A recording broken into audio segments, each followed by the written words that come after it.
Morning, y'all. What did it say? No battery. The fuck? Hold up, man. I charged this thing last night before I went to bed. Hold up.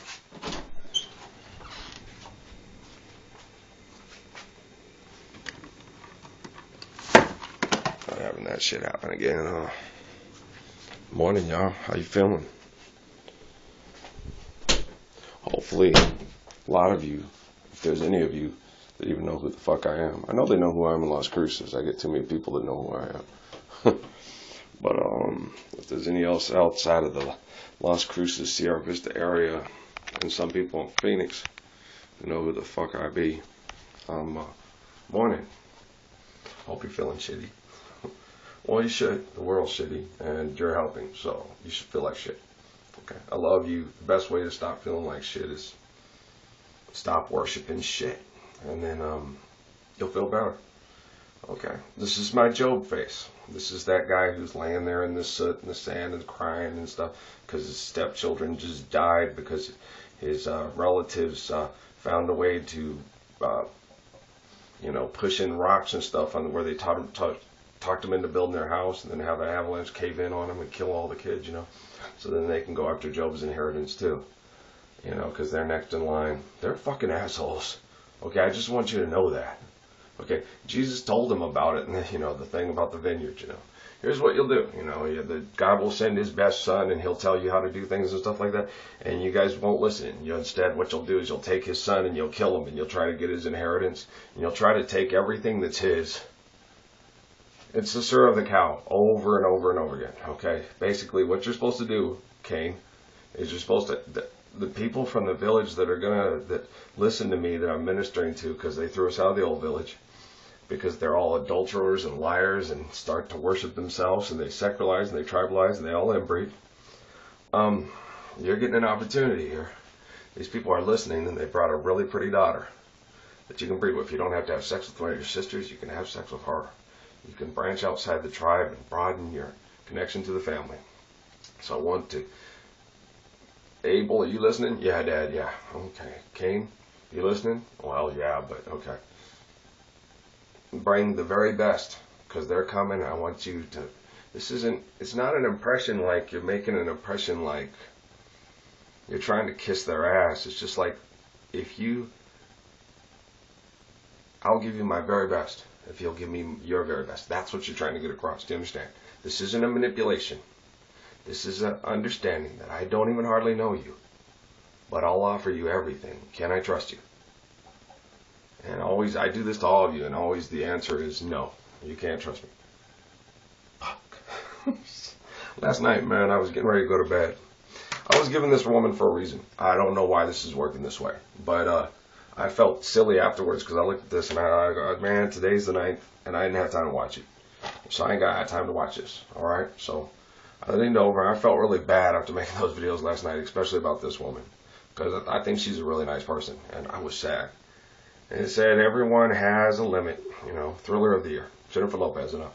So I grabbed it, and I was going to put it in my bag, and I said, shit, I ain't got time to watch this. And I like watching the exchange between her and the little girl, and how she defends the little girl and stuff, so. I said, I ain't got time to watch it, I'm sorry. So I set it on my bag, and I picked it up, and I touched it across the face, and I said, I'm sorry, I don't mean to be so mean, it's not my fault. Just because I love all of you, and I can't live like this. So I gave it a hug. I put it on my bag, and I'm like, what the hell is wrong with you? A little voice in my head said, hold on. This is in the CD player right now. Play number 10. Okay. So I put in number 10 and started singing. I got up and walked around, grabbed my bow staff and swung it around. Before that, I was swinging around. Oh, God, I scared the shit out of you. And then Bruce Lee hit me. It's just, what the? He was just, it was fun. I realized I had, some really good bow staff skills. Must be a joke thing. I don't understand it.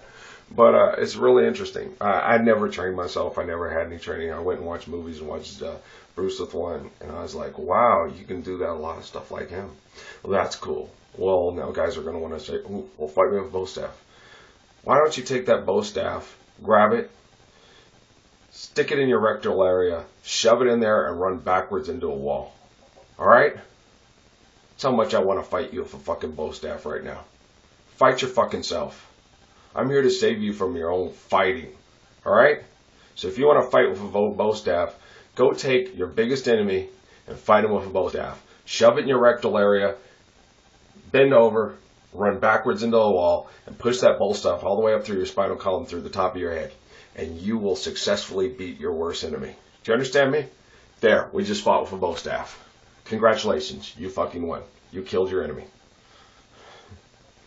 I told you, you don't want to face Son of Man. You don't have the fucking balls to handle the truth. Why would you even want to pick up a bow staff and cross me? I can kick your ass without even picking it up. Fuck, you're an idiot. Leave me the fuck alone. I'm talking to a woman now. A real woman. You need real women in order to reproduce real men. And if we have motherfuckers like you trying to run the world, the real women are going to have to try to compensate, to nurture, and take care of shitheads like you to keep me off of you. And we can't do that anymore because you can kill me. You guys did it back in ancient Judea during the Roman occupation, and you do it again all the time. And you've gotten better at it. You're so fucking successful at it, it's insane. You're sick, and you reproduce it every day, and you celebrate it every day. We're idol worshippers again. We brought the messenger of grace, and we've tortured him again today. And we'll come back and mock him on the cross tomorrow, and we'll do it again tomorrow, and tomorrow, and tomorrow. Every day, he'll offer us the kingdom, and every day, we'll ritually kill him and celebrate it, and then come back and try to cross swords with him. Oh, really? You're already dead. You haven't figured it out. What the fuck is wrong with you? You are this fucking numb. You really are. It's the Republicans, it's the Democrats. No, it's all of you.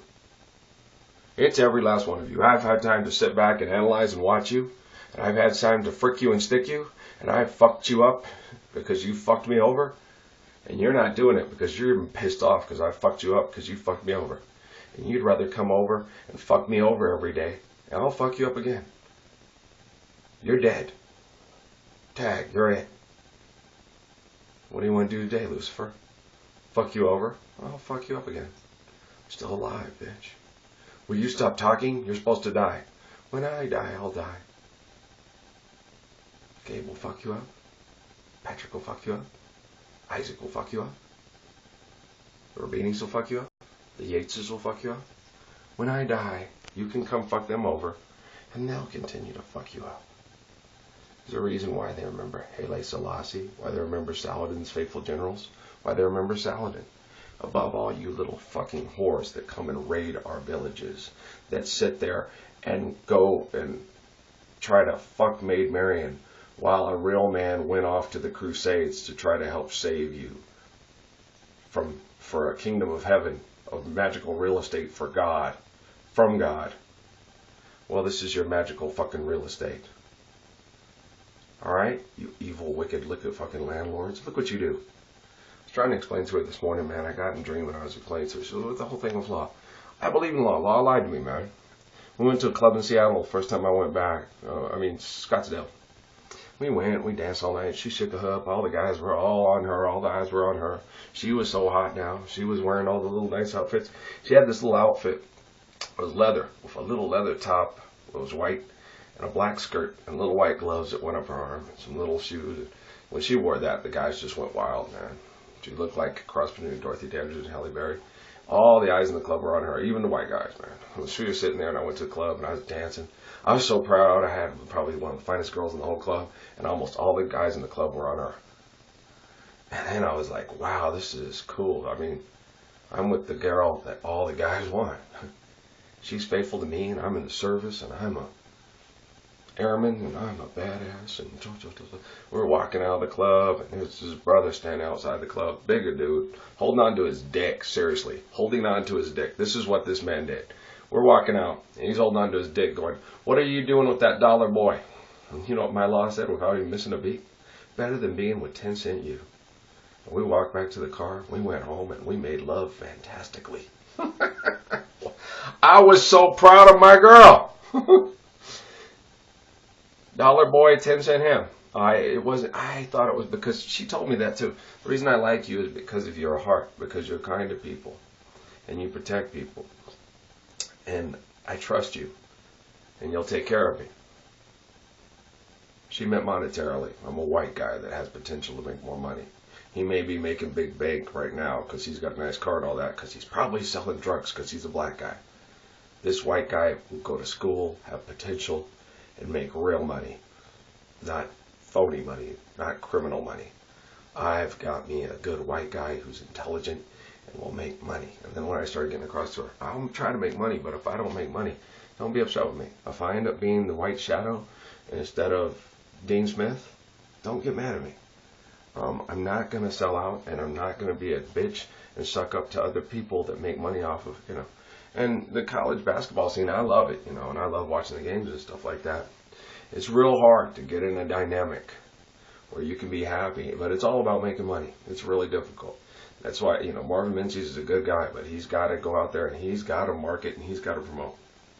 And then he's decided, I think I'll just keep this gig. I keep it into a top 25 program.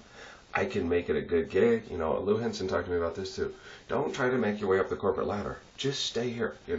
Look what happened at this. He went up the corporate ladder, and then he's doing that and that. And he could have just been, straight here, had a steady job, kept the recruiting in, top 25 program. And Reggie Theus could have contended for a national title. That's how good of recruits Reggie Theus could bring in. Yeah, they were really good. And the same, McCarthy did it with cheating. Theus could do it without cheating. He was Reggie fucking Theus. Okay? He was attractive. He was talented. He's charismatic. He was a pro basketball player, and lots of people knew who he was. So he could bring in these recruits that were, he was good. And then it would have been one of those things, though, that the NCAA would have came up their ass and found something that somebody was doing wrong. Because somebody always does something wrong at a college program to help benefit the program. It's always a booster who didn't really understand or know the rules or thought they were a better businessman and could get away with it. That's what fucking happens. Every college in the United States should be on NCAA probation. Just for your... Thanks, Coach. Thanks, Coach Weir. All right, I love you too. Recruiting is very hard. And when Russ was talking about him last night about how Paul recruits, and he does, and he gets really good recruits, and they're really great kids. And they sit there and tell that we want to have a clean program. We want to be able to compete, and we want to be able to do it with you. I mean, we can't give to you a lot of these things too, but we can give you some integrity, a good education. And then when you leave here, you can be a good person. That And these kids are good people, so they buy it, and they do it, and they work it, and they're good guys, man. I tell you, I like that program. I talked to Coach Weir once at the library, and I really liked him. And we talked about Remy. And we all know I really like Remy. Remy reminds me a lot of my Patrick. And I sit there and watch him and Tanvir and Sim on the, Tanvir's on the bench because they want to make sure that he gets healthy and works out real hard because he has a tendency to have ankle problems, and they want to make sure that they work on that. And Sim's already on there, stuff like that. But now that he's down, they can work on his conditioning and stuff too. And they've got Remy to work with, so these guys can do that. So next year, with recruits coming in, Ian played pretty good last night. It was fun to watch him. I was looking for him. I've seen him before. Who is that? That's Ian Baker. Okay. That's Ian Baker. So I was watching the game. Basketball. Loving basketball. Brings Ralph down.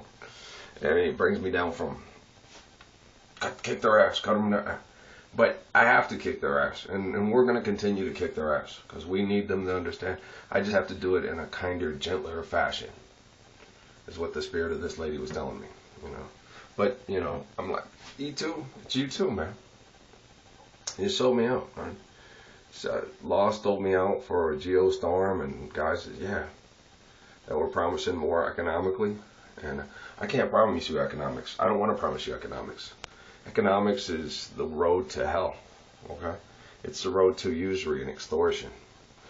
The Lord's Prayer and all the parables and the surahs are about sharing the world together. The kingdom of Solomon and David is about, you go read it, it's about, and Jesus tells it to Peter and the whole 9 yards.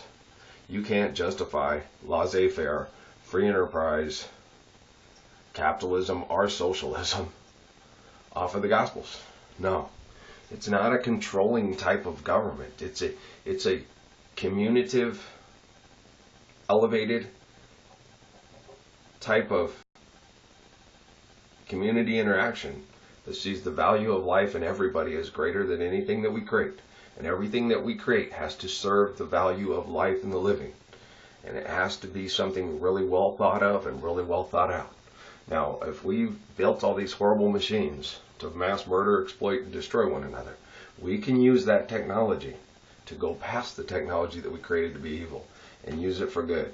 I believe we can, but you have to believe. It doesn't matter what Ralph fucking believes. Ralph believes really great things, and Ralph gets brutalized every fucking day because he's loving and kind, and you guys hate him for it. So, shit, and then he kicks your ass, and you wonder, oh, I thought he was such a fucking nice guy. I am. This is nice, okay? Go check the crucifixion. Look at what you guys are doing to me right now, okay? Me telling you how disgusting you're acting is nice. You're acting disgusting, okay? I had to tolerate what they did with me, with Amy and everything else. You guys sit and watch and judge me, okay? I get fricked and sticked and poisoned Halliburton stuff in my water and in my food, They are slowly trying to kill people like me. And then they watch as the torture ends, and you guys all watch it happen and do jack shit about it and laugh their asses off to the bank. They are sick and sadistic beyond all sick and sadisticness. And you guys have become so cowardly, man. It's like the whole, we were joking about it in bed this morning, it's like the whole Billy Crystal thing, The girls all say, when? The guys all say, now! And I'm like, only me and Martin and Rabini's and a few guys, there's like 10 of us. Now! All the rest of you are like girls. When? When will the kingdom come again? I believe in kingdom come. All the colors will bleed away. When? Now! When? Now! We don't have enough now. We don't have enough real men. We have a bunch of women. When will we know peace? The answer, my friend, when? It's blowing in the wind. When? The answer is blowing in the wind. Do you hear my voice on the wind? Now! We don't have enough men. Sorry. You girls are just going to have to wait. And there's not enough men that have gotten through puberty yet, right? I guess there's a lot of women in you, and a lot of you men that want to be men but act like women. When? Now! Shit. Okay. So we're going to do this again today. And is it most likely tomorrow? Y'all ain't going to show up tomorrow? How about Saturday? Is that good for you? Any day's good for me. I just come back here. I'm going to be doing laundry today. Alright? Just so y'all know. Alright? And when? Fucking now. Now. I'm ready to love you now. Oh yeah. My body is beaten down and everything like that, but my spirit is rock hard. And never stop thrusting into your system. I could make love to you for 1,000,000 years. Not 1,000, not 2,000. 1,000,000. I could love you forever and always in eternity. If only the woodpeckers. Yeah. If only. Yeah. I could. I got a treasure waiting for you like no other. Right between here. Right between these ribs. I have a heart. And as David explained it, man, it takes a proper heart. Jesus has it. Ralphie has it. Ralphie do. Ralphie do. Yes, he do. And he's not a meanie. He's a nicey. He's the sweetest man you've ever met. So if you want to kill your enemy, take that bow staff, shove it in your rectal area, bend over, and run backwards into a wall as fast as humanly possible. You will be successful with your objective. You will be the baddest bow staff killer of the worst enemy in the whole world if you value your money over grace and all the things you create over God's creation. That was cool. I'm not like connecting to this woman. When I woke up this morning, they said, listen to number 8. I'll listen to number 8 before I go to the library. All right, guys, I love you very much. All right, we're going to go flow to the next one. We'll see how this flows. We'll see where it happens. I told you I'd be nicer in the morning. You shouldn't go to bed angry. You shouldn't send me to bed angry. I'm a good dog. I love you, okay? Blessings and peace.